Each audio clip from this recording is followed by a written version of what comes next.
Philippines. Our students are college students. The Salin Lahi, the next generation will benefit if we continue to empower and to fight for our rights. And Because of the new liberal policy being forwarded by the government, by the state, sponsored by the state rather, like privatization of education, the commercialization, the commodification of education, the technocratization of education.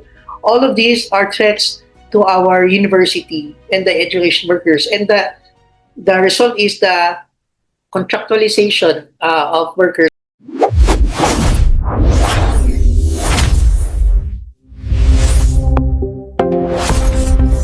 So, hello, my name is Rafiqa A'yun, and I am your host for the SPKTalks, a YouTube podcast presented by Serikat Pekerja Kampus, the largest union for university workers in Indonesia.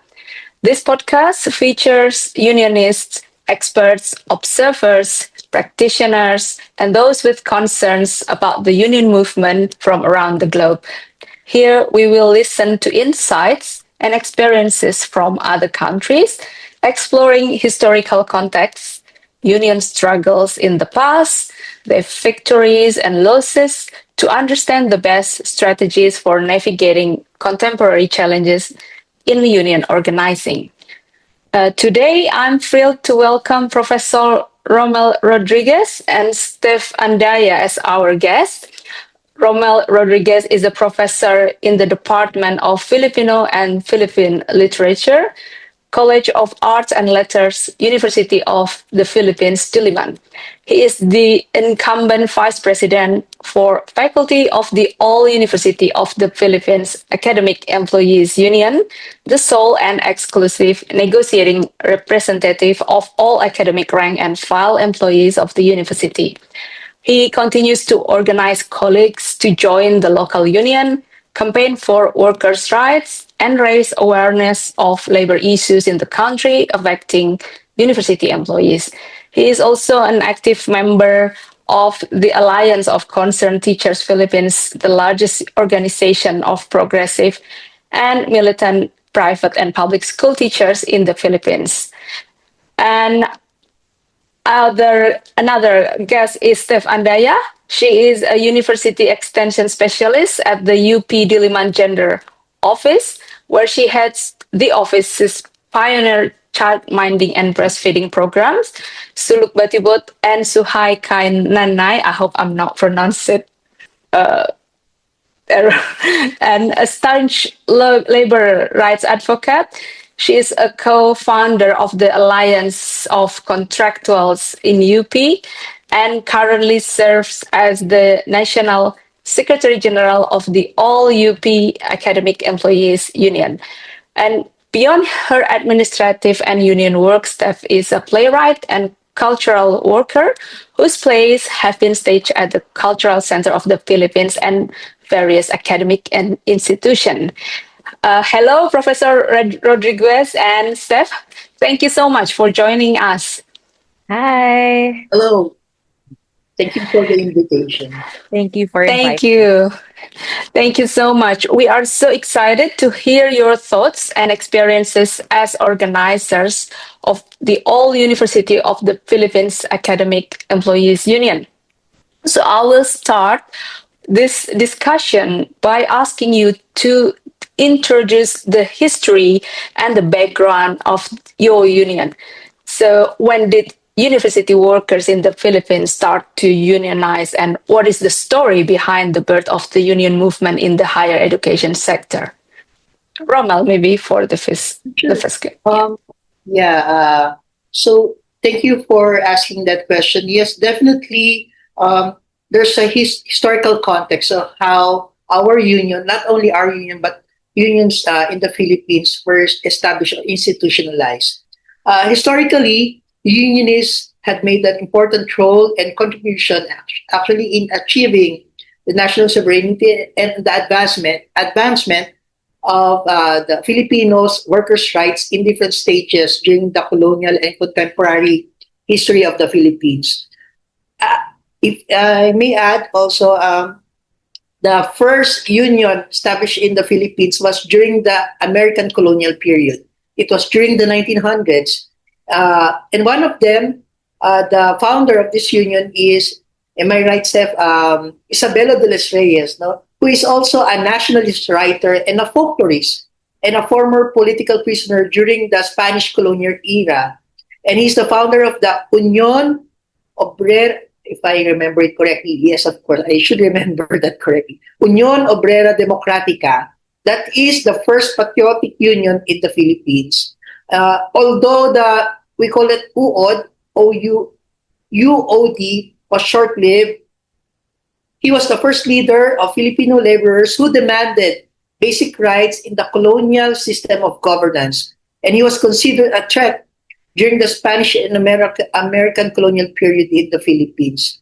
There are also several individuals who contributed in the development of unionism in the Philippines, including Crisanto Evangelista, Amado V. Hernandez, who is also a writer, a novelist, a national artist. He was a famous novelist and writer, also a former political prisoner. So, and during martial law, it was not allowed to form unions and organizations, especially that is critical of the military regime during the 1970s. No? But after the dictatorship ended, during the 1987, because of our new constitution, we were now able to form organizations and especially form unions during the late 1980s. Maybe Steph can add on how our union came from that point. Yes. All right. Actually, originally in the University of the Philippines, there was only one all UP workers union, and that includes faculty members and researchers, both academic employees and administrative personnel were in that union. So during 1988, the all UP Workers Union was granted registration by the Civil Service Commission, an institution that gives registration for unions in the Philippines. During 1988, the All UP Workers Union Congress was held, and I think this was the first year of our union. Unfortunately, during 2001, there was a Supreme Court decision that said academic employees and administrative workers should not be in a single union. So that started the separate unions, namely All UP Workers Union, which was founded 1988, and then the All UP Academic Employees Union, where we are officers right now. So if my math is right, I think the All UP Academic Employees Union is now 24 years. And next year will be our General Assembly. General Assembly and our 25th anniversary. It's a big milestone, I think. But even though the two groups of workers were separated by the two different unions, we still reach out to the administrative workers so that like what we say in Filipino, sasama-samang pagkilos, by uniting, we have greater power while we are united. Yes. And if I may add, we have 9 chapters from all the constituent universities of the Philippines. So it's all over the Philippines. So we have the national office, the National Executive Board, and all the other constituent universities of our university. From north to south, we have chapters. In each chapters, they have their own national council or local officers. So, and as of the moment, we are the majority union in the university, meaning most of the faculty and reps or research extension professional staff are members of the union. So we are now a majority. And to to further share with you, we just finished our ratification of our collective negotiation agreement with the university. And we are now going to popularize the policies, the provisions stipulated in our CNA. We call it CNA, the collective negotiation agreement. I remember I gave a copy some of the members of SPK when we were in Indonesia. And so we are now busy with campaigning to uh, to advocate for the rights and welfare of all of the academic employees, rank and file employees of the university. May I just Amazing. add? Yeah. Yeah, because the University of the Philippines is the state university of our country.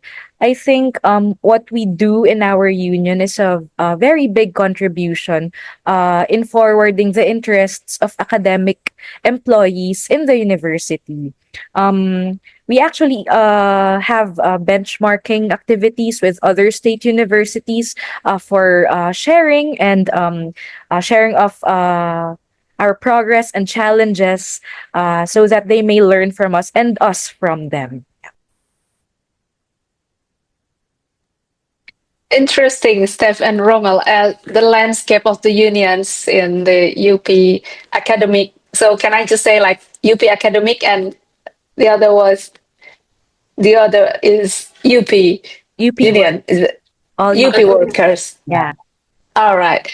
And could you please like give us insights the number of each members, maybe just an average? Yeah. Okay. Can I answer? Yes, sure, Steph. Yes, sure. Based on our recent registration, we have 4,300 plus faculty members, and we have almost 1,500 or 1,400 plus research and extension and professional staff members. So, in the university, the largest population comprises of the students, right, and then faculty members. So I think we have a pretty much large chunk of the community. And it's all around the Philippines or only the UP? All Oh, the we member. have it's we can consider it around all over the Philippines because we have nine no Steph, nine constituent universities in the northern part of the Philippines, the Visayas and Mindanao part. So we have chapters. We have a university system, but the main campus is where we belong in Diliman. We have a campus in Manila, in Baguio, that's the northern part. In the Visayas, we have the Iloilo chapter, Tacloban, Cebu chapter, and we have the Mindanao chapter. And another chapter is in the Open University. We have an Open University, so more on the digital, technological side. So, yeah, we can consider that all over the Philippines because we have uh, constituent universities, constituent universities all over the Philippines. Amazing. And how does your union like maintain the solidarity between members? Are there like regular education sessions and what materials are used? Are you also covering topics on anti-capitalism or only focus in the welfare of the university workers? Yeah, definitely. We have programs. We have educational programs named after a revolutionary teacher. That's Teresa Magbanwa School for Unionists. That's the title of our curriculum. No, where our basic union orientation, leadership training, and other related educational discussions are are kept, so that we can study it further. And we also have other campaign and advocacy activities. Year round, we have several red letter days. Are you familiar with those?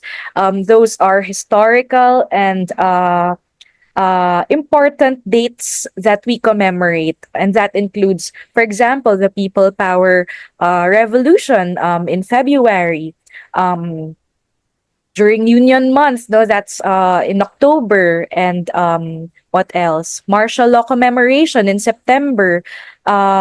We see to it that the union provides activities and educational discussions so that our faculty members, our employees, and even our students will remember and will learn from those activities. Would you like to add more activities? Sure. Essentially, in essence, no, the union is acts as a campaign center, which is very critical of issues related to low wages, reduced economic benefits and other privileges, job insecurity such as contractualization, and other forms of discrimination such as arbitrary implementation of anti-worker policies in the university. Like what Steph shared earlier, in 1994 we had a certificate election, a certificate election, which is a process by which employees of an institution vote who will be their negotiating representative of the rank and employees.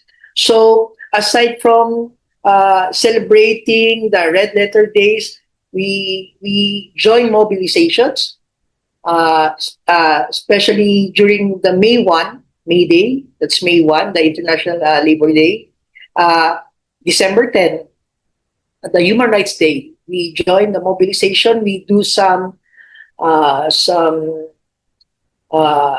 activities and protest actions during this day. What else? What else, Steph, do we?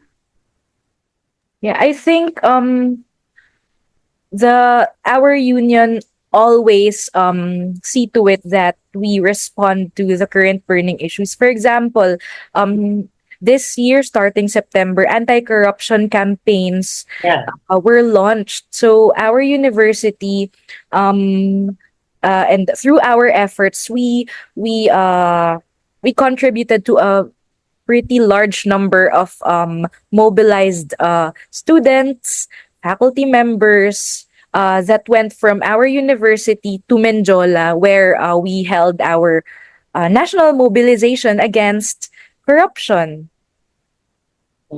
So it's not only the issue about labor, but also other, for example, democratic issues, and then other coalition with, for example, civil society movement. Is that also what you do in your union? Yes, definitely. In this context, our union continues to campaign for the advancement of economic demands such as rice subsidy, salary increase. That's very important, and additional benefits. Also, healthcare system to augment the financial capabilities of the employees of the university. So it is stipulated in our collective negotiation agreement.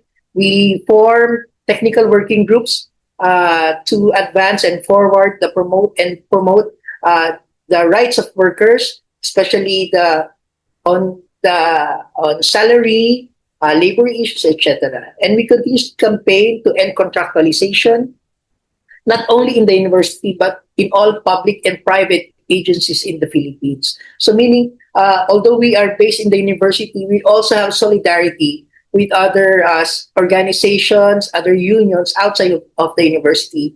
And our union is a member of the Alliance of Concerned Teachers, which is the largest union of education workers in the Philippines. Not only the largest, but the most militant and progressive organization of education workers in the country.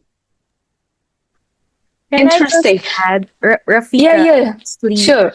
we always ensure that we address and connect to our basic grassroots organizations, and that includes farmers, fisher folks, indigenous peoples, and other groups from the basic sector to remain rooted, because we are academic employees, we are teachers, and the city is pretty far from the rural area. So in order to be conscious of what's happening in the different parts of the country, yeah, we launch campaign and discussions with other sectors. Ye- Yes, and our union also regularly issue statements on national and international issues. For example, the issue of the war in the Palestine and the corruption issue in the Philippines. So we have issued statements opposing the plan, for example, the plan to change our constitution. Steps in changing our constitution will give, for example, foreign companies 100% control over our national industry. So it's very related to our advocacy as a union. As Solidarity, we issue statements condemning, like what I shared earlier, the genocide in Palestine, and join the call to end the war by Israel and its aggression against the Palestinian people. And we have a clear stance against the visiting forces agreement uh, of the U.S. In the Philippines, and also like local issues like the corruption cases. Right, that's a burning issue right now, and other important issues that we should discuss and engage our members to be more aware of the situation, not only of our university but also of the country. Wow, it's such busy activities. I mean, like, is that like a huge body of the organizers you have, and how do you navigate all the issue all together? And maybe I just add one thing, because I heard in other countries, for example, the main problem in the union is the free ride. So how do you deal with this kind of issue as well in the membership? Sorry, what do you mean free rights? So Is it's that like this the collective bargaining, like include for Ah, all, but not all like participated in this. yeah. I don't know, like industrial actions or like in the membership as well. How do you see that? Is that also happen in your case, or everyone just like in solidarity, or what do you think? Steph, you may start if you want. Yeah, I think of course we have our departments in our colleges and different offices. Not all offices have active members, although majority are members of the union. Sometimes it's frustrating because some of our members don't actually realize how important campaigns are, or other issues are connected with them other than their economic concerns. So I think us union leaders, we have greater responsibility in understanding them, in tirelessly explaining to them, and in inviting them to take part in our advocacies, because I think in pushing for inclusivity, we try to understand their different circumstances why they don't join us. But again, as our responsibility as union leaders, we launch different forms of activities, popular ones like free food, free snacks for everyone. We actually do free massages during the union month, while also doing formal and other informal discussions, educational activities, and actual mobilizations within the university, within business meetings. We I think Sir Oming always pushes to discuss as agenda our different campaign activities. And again, from our universities to the streets of Menjola to protest, um, we don't always we aren't always successful, but uh step by step, um we we I think, oh, yeah, that's it.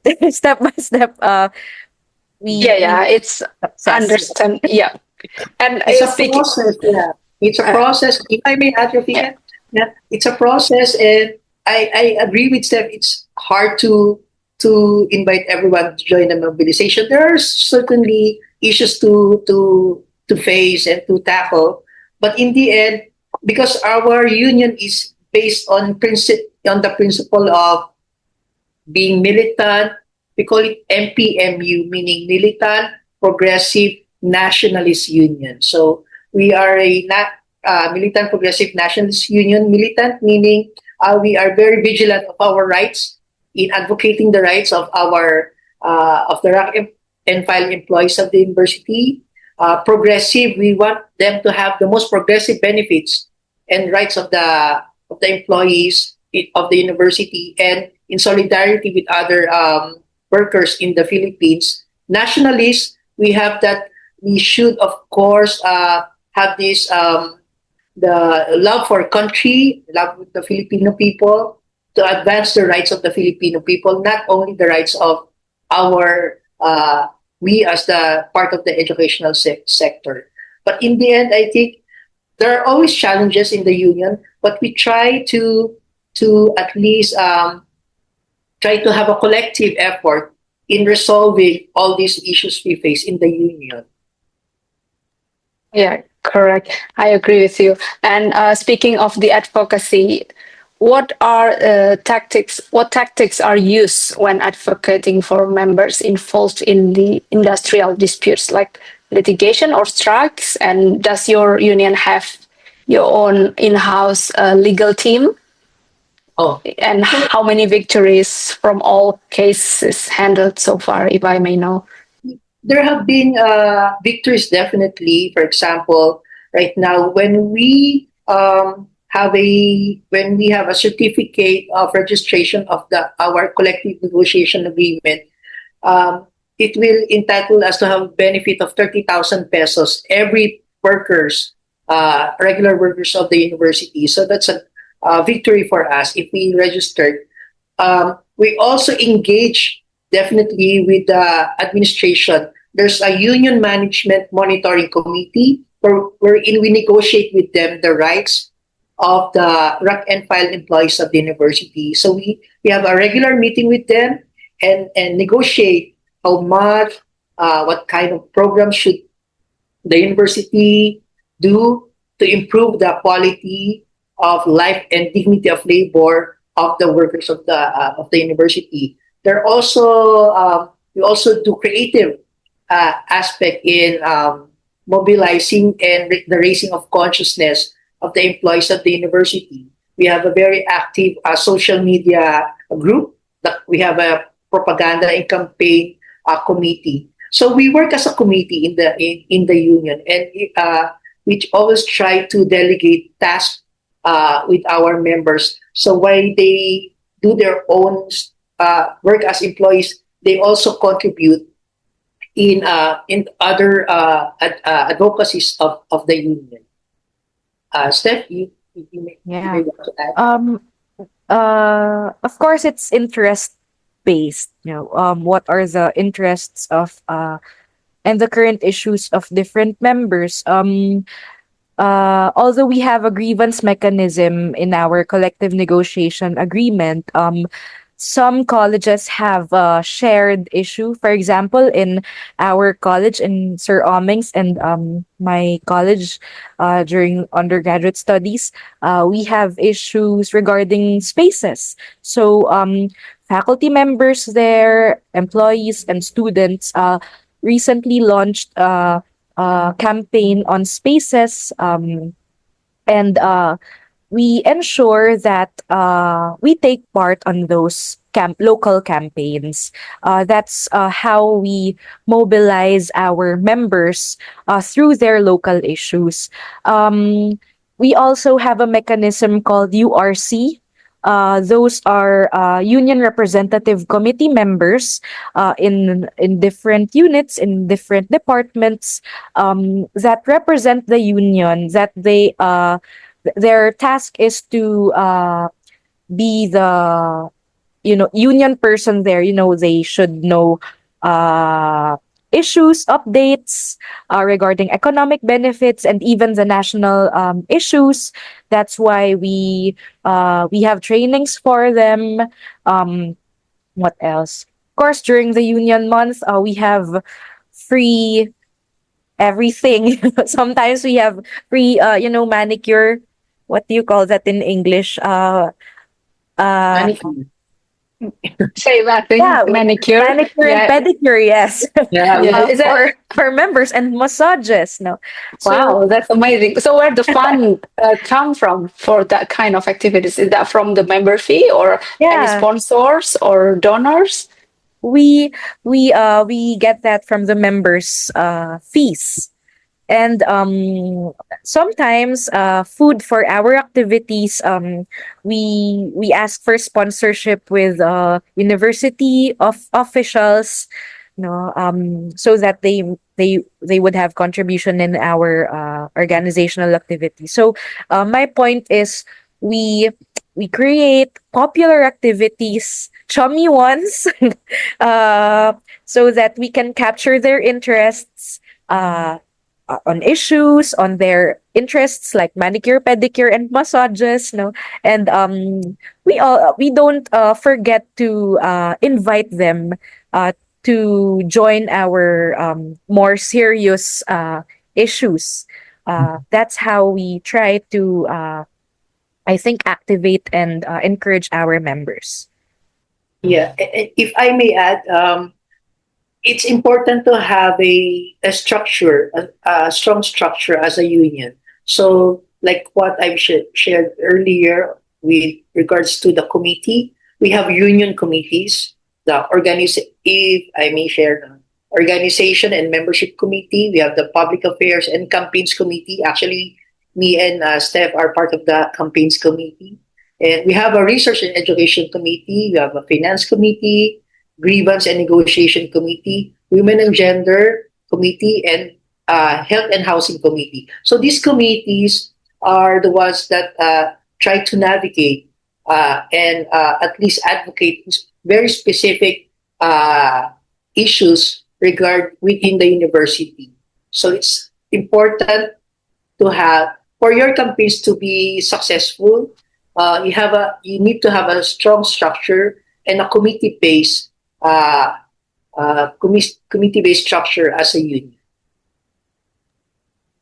Oh, it's interesting. The manicure thing is really inspiring for me because, like, yeah, it's not always. Sometimes, like, fun things can boost our the bonding together between members. I can see that.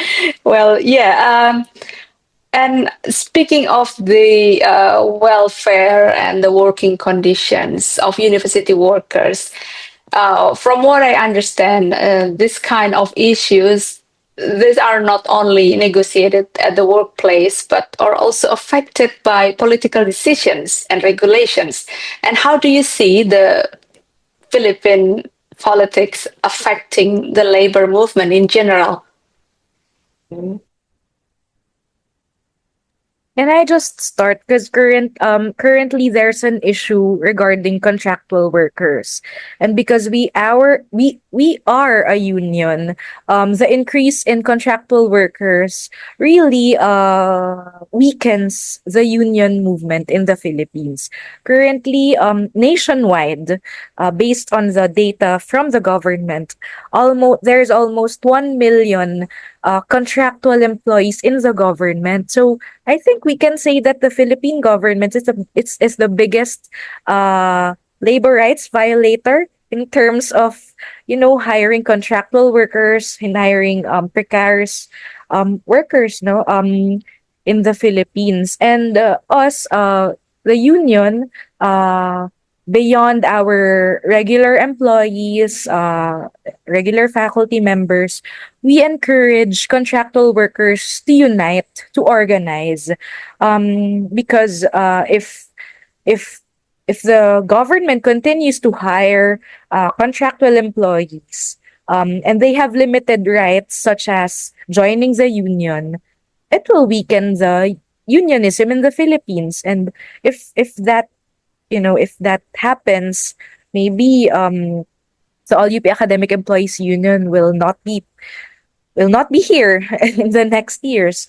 So yes, we encourage our contractual employees, and I think that's a direct strike from the neoliberal attacks in our country, because the government is nagtitipid, may English ang nagtitipid. They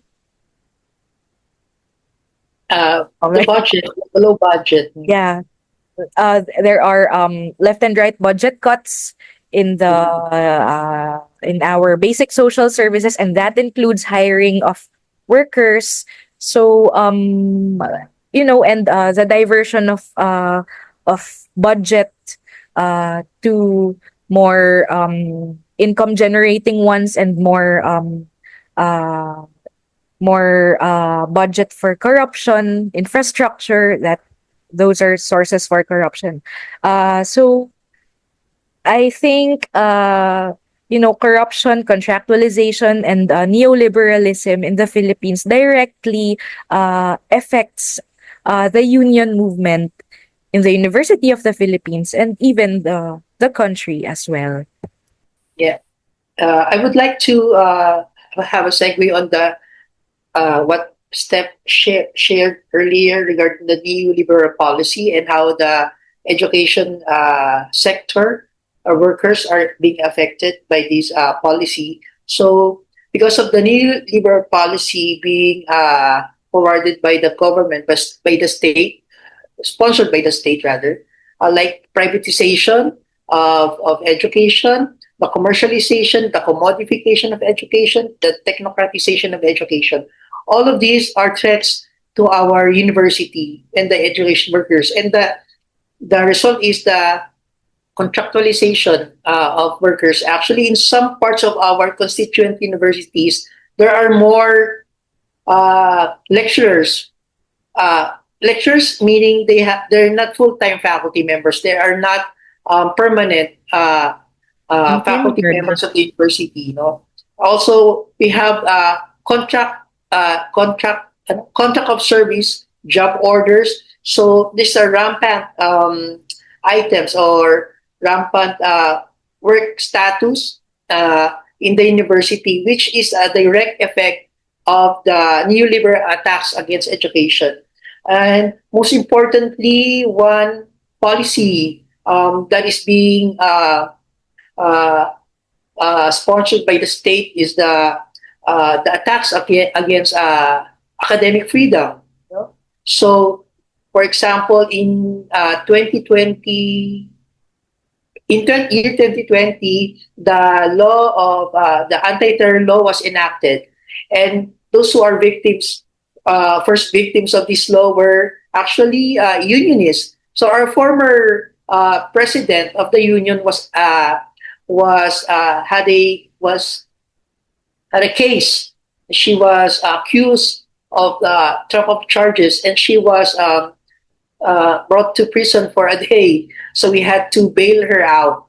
And there are also cases of intimidation and vilification, harassment experienced by union members of our university, faculty members of the university. So these are all these are just some policies of the government that directly affects the union and the education workers in the country, especially because I do not know if Rafiq is familiar with the current government. Our current president is the son of the former dictator, no, Marcos Sr., and now we have the Bongbong Marcos Jr., is a son of the former dictator. Although he has campaigned, it's a facade, it's just a performance, no, that he wants to forward human rights, etc. But in the end, at the same time, he gave a large amount of budget with the NTF-LCAC, the National Task Force to End Local Communist Armed Conflict in the country, which actually is a perennial red tagger. When we say red tagger, those who are considered activists are considered now as terrorists, even though we are just advocating for the rights and welfare of the Filipino people, in particular the education workers in the country. So these are just some of the current problems we encounter because the state sponsors the anti-terror law, the neoliberal policies of the country, etc. So, but at the end of the day, we as member of the union continues to resist all these attacks through solidarity, through collective effort. Actually, just so you know, Rafika, Omeng here was red tagged because of his writing, because of his published book.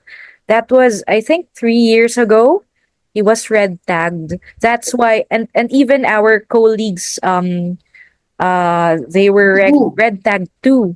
Faculty members like Sol Iglesias, etc.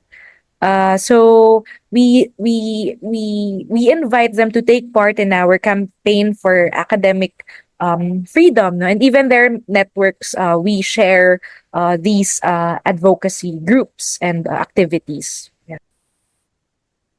Yeah, it's really sad, and it happened in other countries, I believe. And did you have any political channels or organization that linked your struggles with those at the state level?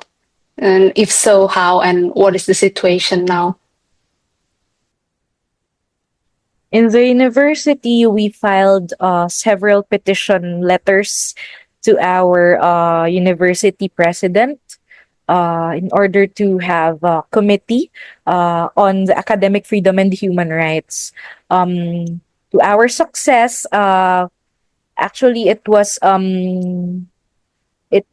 launched years ago, right? 2 years ago, under Faculty Regent Carl's FR-ship. Yeah. Nationally, we coordinate with the Alliance of Concerned Teachers because us in the university, in the state universities and colleges, we share the same fate with other basic education teachers and other progressive unionists.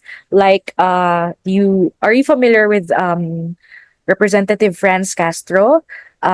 She was also red tagged and is she currently faces a case for saving several minors at the Talaingod in the Mindanao. No? She rescued these children she rescued these children with other progressives because of bombings and unsafe conditions of these children, and then they are now facing cases. So my point is, although we launched different activities, different lobbying efforts, which are based on our democratic rights as citizens of the country, our right to organize, we also face threats. Although these threats are intimidating and fearsome, we continue to power on with our colleagues, with our union members and other organizations. And so, in terms of formal political channels, like the lobby or with contacting your member of parliament, is there any way Yes, we do. You, yeah.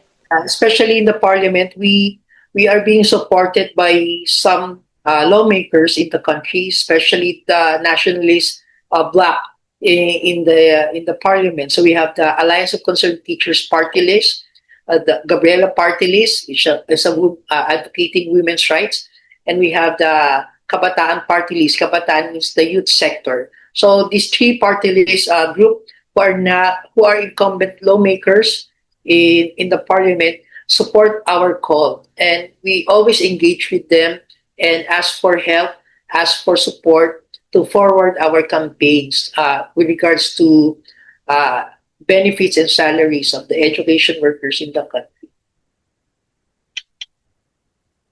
Okay, and yeah, I think I will lead to the last questions. So, could you please let our audience know why unionizing for university workers matters?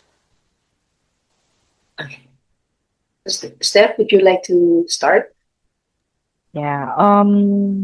In the Philippines, we have a saying that if we sa sama-samang pagkilos, if we unite,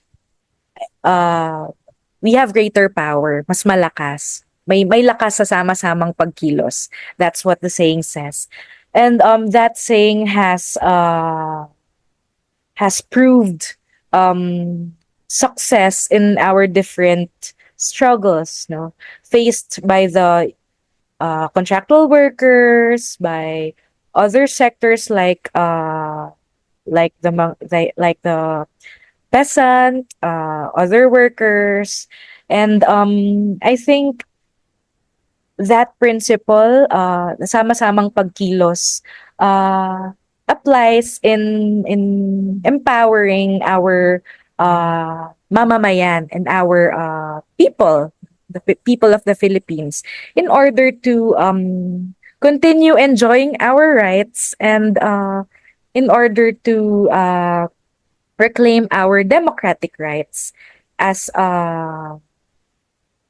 mamamayan, no? As members of the country.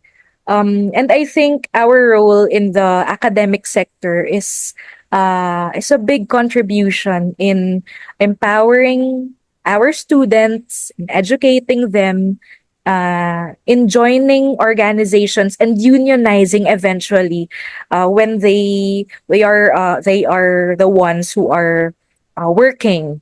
Uh, so in I think our role, although we are a university, our students are college students, the salin lahi, the next generation will benefit if we continue to empower and to fight for our rights and pursue in defending our democratic freedom, you know, for a better future for them. Because I think in the next years or when we die, uh, these seeds we have planted in our students, in our colleagues, in the other generation will be beneficial for them. So yes. Wonderful. What about you, Rommel? If you have something to add? Sure, sure. Thank you. First of all, thank you for inviting us in your pilot project in the podcast, and congratulations for a great project you've been doing. So, being a unionist has its challenges. It is very important to succeed in every fight and campaign plan. We are very busy with all these things. So let mistakes be lessons in our future fights. If we have some mistakes, we try always to resolve it, for the betterment of the union, because we exist in a materialistic world and a very consumerist society. Individualism and personal social affordability prevails, and it's not easy to provide assistance and service on a voluntary basis. No? Union work is voluntary work. We're not being paid as unionists, no? especially to those who are oppressed and marginalized, giving support and fighting for the rights and welfare of the marginalized sectors of the university and the country, no? Especially in the workplace, no? Particularly in the larger society in general. No? So in the end, we believe and I think that we continue to be militant, progressive, and nationalists. That's the basic principle that we have as union. And actually, that's the principle that unites us. Not the campaign for salary or campaign for other benefits, but it is grounded on the principle of being a militant, progressive, and nationalist union. So we should and we continue to speak truth to power. No, our solidarity continues with workers, with the urban poor, with the farmers, indigenous communities for a decent living wage. We should continue to fight for labor and land rights. No, land is the longest problem in our country. No, it's been there since the Spanish colonial period. It's the longest problem that we have until now, no, as a country. We have to fight for academic freedom. No, we have to protect rights in the university and outside the university, and of course, we continue to pursue democratic governance in the university as unionists. So, in the end, we oppose all kinds of discrimination and oppression within and outside of the university, and we stand to protect nature, protect human rights, and above all, I think we continue to uphold the sovereignty of our country, the Philippines. Fantastic. So militant, progressive, nationalist, like your background. Thank you so much, Rommel and Steph. Professor Rommel Rodriguez, the incumbent Vice President for Faculty of the All University of the Philippines Academic Employees Union, and Steph Andaya, the Secretary General of the All University of the Philippines Academic Employees Unions. As we wrap up this episode, I will always emphasize that learning from union movements elsewhere is not just about the comparison, it's a source of strategy and strength. So let's take this conversation with you into your workplace, your union, and your organizing spaces. Thanks for watching and listening to SPK Talks. Stay organized and stay in solidarity. We'll see you again in the next episode.